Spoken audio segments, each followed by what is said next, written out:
Profil pelajar Pancasila tanamkan di dalam dada. Profil pelajar Pancasila, cerdas berkarakter itu kita. Assalamualaikum.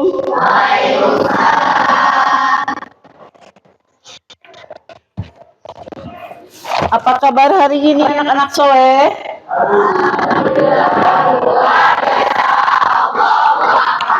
Alhamdulillah, terima kasih ya. Hari ini kita belajar tentang P5. Masih ingat apa itu P5? Ada tepuknya kan? Apa itu P5? Proyek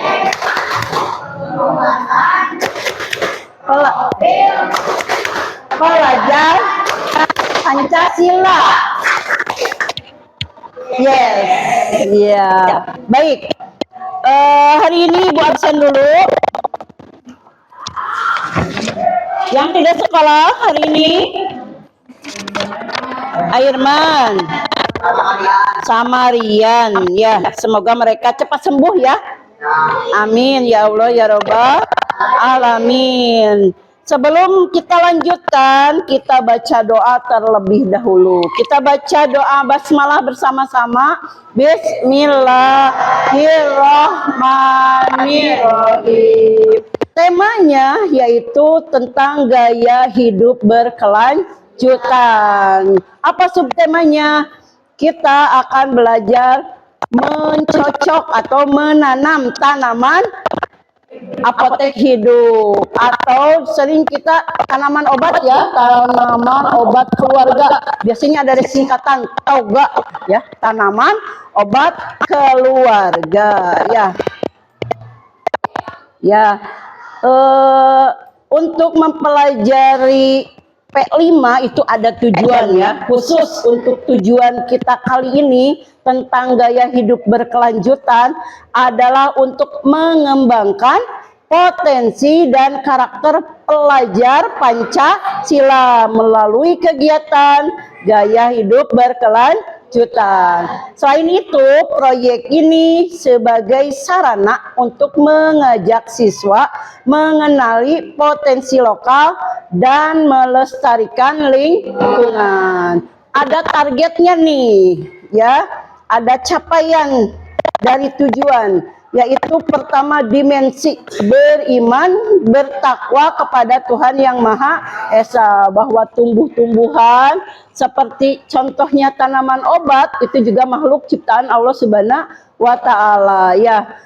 Semoga menambah keimanan kita kepada Allah. Kemudian targetnya ini ingin dicapai itu gotong royong ya. Kalian bergotong royong ketika melakukan penanaman tanaman obat. Kemudian juga mandiri. Nanti akan terlihat siapa yang bergotong royong, siapa yang mandiri, yang itu dikuatkan dengan profil pelajar Pancasila.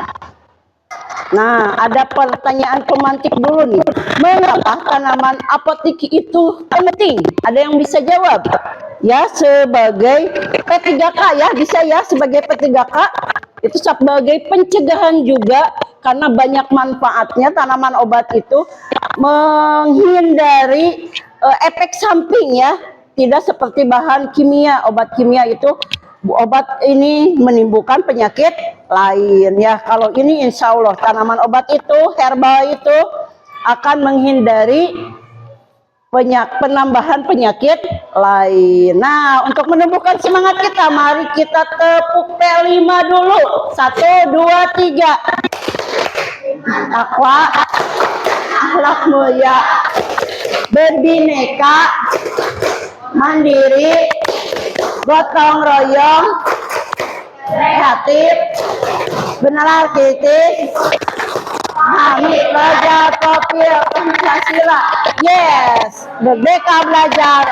Oke, tepuk tangan untuk kita semua.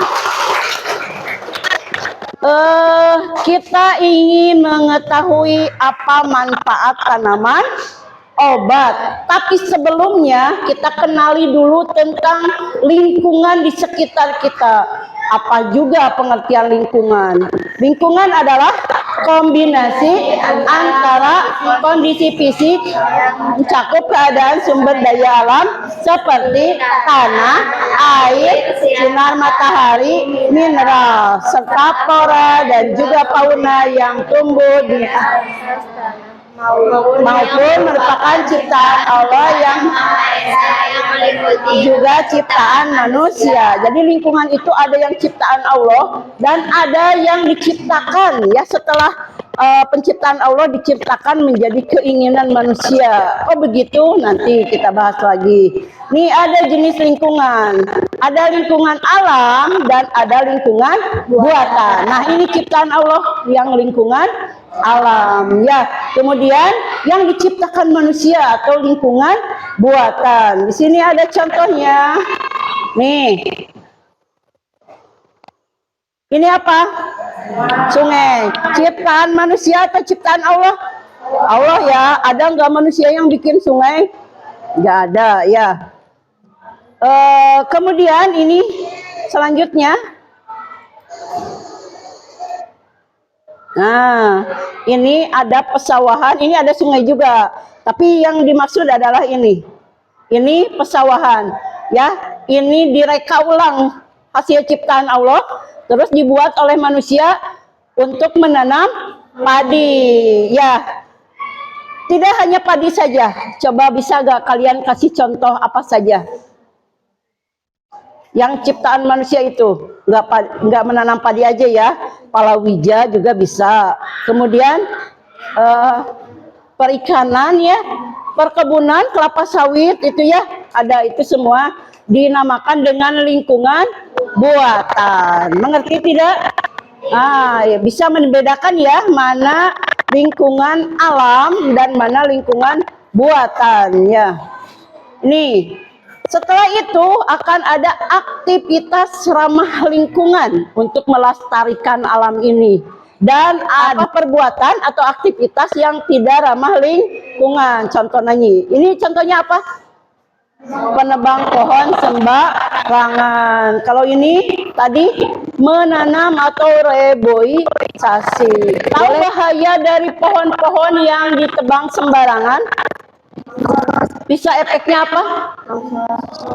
Longsor. Kemudian jadi banjir ya, hebat. Nanti kalian ibu kasih ini LKPD ya, diisi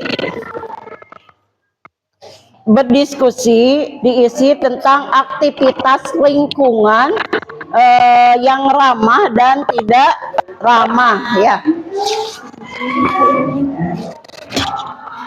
Diambil Wina.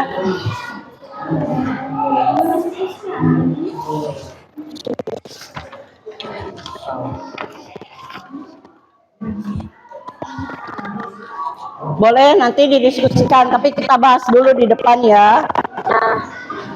Nah, sebelum kita ke penanaman apotik atau menerangkan apa saja tanaman yang termasuk tanaman obat, kita harus siap mengenal dulu media tanah. Apa yang kalian tahu tentang media tanah? Media tanam maksudnya? Media tanam adalah media yang digunakan untuk menumbuhkan tanaman, tempat akar atau bakal akar yang tumbuh dan berkembang. Nah, media tanam umumnya memiliki berbagai nutrisi ya, sebagai nutrisi, mineral air, vitamin, serta kandungan lain yang dibutuhkan oleh tanaman. Umumnya media tanam yang sering digunakan untuk bercocok tanam adalah tanah. Media tanam dibedakan menjadi dua, yaitu media tanam organik dan non-organik atau anorganik. Ya. Kemudian kompos. Tahu gak kompos apa? Kompos itu hasil pelapukan dari daun-daun atau sampah organik ya. Kemudian ada kohe atau pupuk kandang, kotoran hewan. Kotoran hewan apa aja? Semua kotoran hewan ya, kambing, ayam, dan kemudian media tanam selanjutnya sabut kelapa. Ini aneka jenis tanaman obat ya, berbagai macam, banyak sekali di sekitar kita tanaman obat. Apa sih manfaat tanaman obat itu? Pertama, ya sebagai obat untuk keluarga. Ya, tahu gak, tanaman obat keluarga. Dengan menanam sendiri kita bisa mengobati aneka ragam penyakit, mulai dari penyakit ringan seperti panas, flu, hingga penyakit berat seperti jantung dan asam urat. Ada yang tahu nggak ini contohnya tanaman obat apa yang bisa untuk menurunkan panas? Lidah buaya atau cecor bebek, itu ditumbuk dulu, bisa dikompreskan ya ke dahi. Kemudian obat flu juga ada ya, bisa dengan jahe ya banyak, atau kencur juga bisa, atau kemangi atau surawung ya, itu bisa kan digeleng-geleng, itu mencerna menghilangkan hidung yang mampet ya. Kemudian yang kedua, memperindah rumah sebagai tanaman hiasan ya, menghiasi rumah. Kemudian tanaman obat itu bisa menjadi peluang bisnis ya. Ada yang menanam serai banyak di kebun itu, kemudian lengkuas, kunyit itu dijemur ya, udah kering, ada yang suka mengambil ke rumah, itu biasanya itu jadi bisnis ya kalau kita rajin. Kemudian sebagai bahan campuran jamu tradisional. Pernah minum nggak yang namanya kunyit asam? Ya, itu kunyit asam itu dari kunyit, pakai gula merah dan pakai asam. Asamnya itu enak sekali. Gak usah beli seharusnya. Kita bisa bikin sendiri atau jamu-jamu yang lainnya. Ya, seperti temulawak itu bisa digunakan untuk membangkitkan nafsu makan ya. Kemudian menjadi bahan makanan sehari-hari. Bisa dilalap ya, kemangi, tahu kemangi? Daun non serawung ya. Kemudian seledri bisa dibikin apa? Sop sebagai obat, juga sebagai bisa dijadikan bumbu. Daun pepaya ini juga tanaman obat, bisa dilalap ya untuk menambah nafsu makan juga. Jahe, bawang dan sebagainya. Banyak jenis tanaman keluarga yang mengandung obat ya. Ada yang mau ditanyakan? Sudah mengerti semuanya? Sudah. Sekarang kita lanjutkan dengan menanam. Kemarin sudah menanam ya, mengumpulkan bahan-bahan media tanam, kemudian kalian sudah mengaduknya ya, mencampurnya, dan sudah diendapkan, kemudian ditanam di polybag, dan sekarang sudah tumbuh. Nanti ada tugas buat kalian juga, yang masing-masing kan diberi nama ya, dilihat. Kalau ada rumputnya boleh dibuang, kemudian disiram, jangan lupa ya. Pertumbuhannya itu dipoto ya, dipoto, nanti ditempelkan, ada tugasnya, tempelkan per hari itu berapa ketinggiannya, nambah gak gitu ya. Dibuang hamanya kalau ada semut-semut atau ada apa, simut ya, simutnya belalang ya, kalau ada belalang itu lihat, dibuang biar tanaman kita numbuh dengan sempurna. Terima kasih untuk kerjasamanya hari ini. Semoga bermanfaat, khususnya untuk kita semua yang di sini, dan umumnya untuk orang tua yang ikut mendukung acara P5 di sekolah ini. Masih ingat P5? Ingat. Terima kasih. Wassalamualaikum warahmatullahi wabarakatuh. Jangan lupa LKPD-nya diisi dan nanti Ibu kumpulkan ya. Terima kasih.